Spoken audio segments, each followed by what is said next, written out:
Carnival Corporation CEO Arnold apologizes for the delay in refunds and says the company is committed to getting people their money back.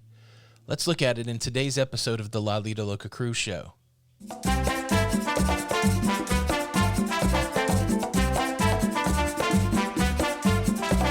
Hey, what's up, everybody? Welcome back to the show. My name's Tony. I'm your host. If you enjoy that travel and cruise content, please consider subscribing with the notification bell on. One of the frustrations that has been expressed by many during this cruising shutdown is the inability to get refunds back in a timely manner. It's been across all major cruise lines where cruises have been canceled and people have had to make the decision whether to take a future cruise credit or whether or not to wait for their refund. Most of the major cruise lines publishing numbers like 60 to 90 days to get your money back. In a recent interview with the Points Guy, travel blogger, the Points Guy, Arnold sat down and explained a lot of things about Carnival. I would highly recommend that interview. I will leave it in the first comment down below. But part of the interview, he was asked about the refunds, the challenges with refunds, and he straight up said that he was sorry. Here's his exact words. Speaking to people frustrated by waiting for their refund, he says, "If it's involving any of our lines, first of all, apologies, and I mean that sincerely." He goes on to say the reality is, of course, nobody prepared for this. With the level of cancellations and total pause of cruise, it's a huge amount of volume that we've never seen before. Our systems weren't set up to handle it. So speaking to the early days when the cancellation flood started coming in, they just said they couldn't handle processing the refunds. But he does talk about the steps that they took to overcome their challenge.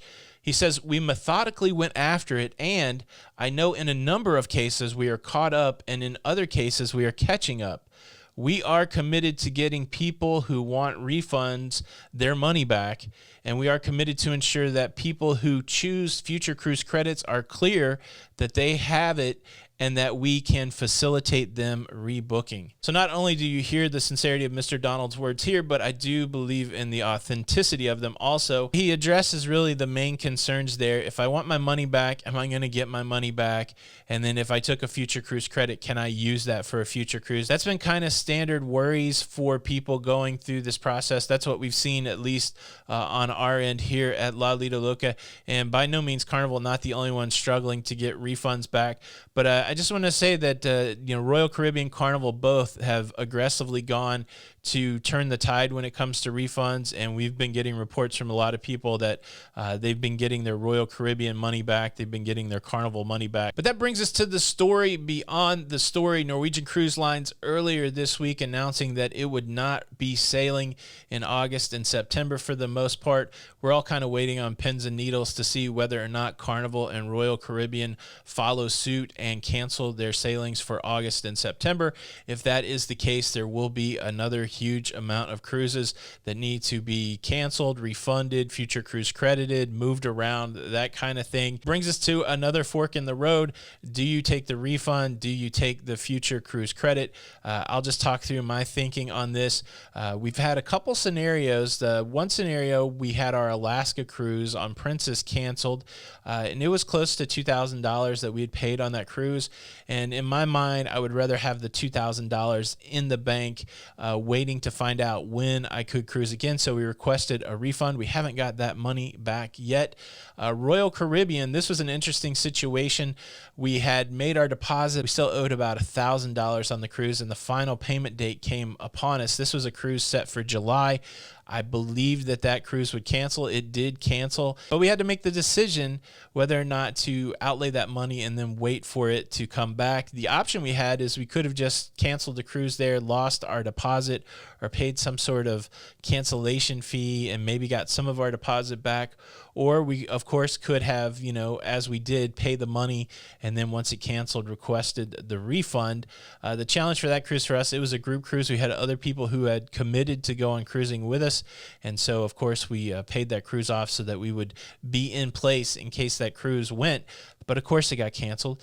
And so we had to go through the process of requesting our money back. And we got our money back fairly quickly from Royal Caribbean. That money came back fairly quickly. But a lot of people will face that same decision going forward. I've already heard people say, I've got a deposit down, I haven't made the final payment.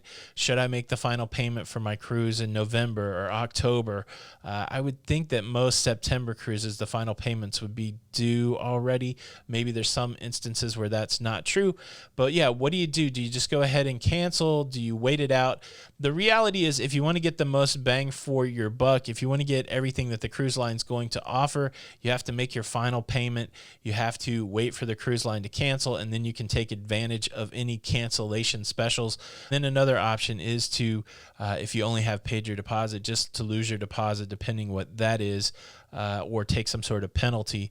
It's a tough call. I mean, we're all trying to balance out when things will get back to some sort of normalcy, and do I need to hold on to a lot of cash? Is it okay to have my cash with the cruise line waiting for a future cruise credit? Everybody's got to work through those decisions for themselves, but it's about time to make that decision again. I'll put it to you. If you got cruises coming up that you haven't paid in full, would you pay it in full? Would you just lose your deposit? Would you go another route? Or if you're having a cruise that's canceled, maybe on Norwegian for the next couple months, are you taking the future cruise credit, or are you asking for a refund? Finances and cruising still continues to be tricky as we navigate this new world. Tough day for Carnival. Yesterday they announced a huge second quarter loss, and they're getting rid of some cruise ships fairly quickly. Check out that video that I posted here. This is Tony for the Lido Loca Cruise Show. Show your support by hitting the like button, and until the next time, we'll see you on the Lido. Bye.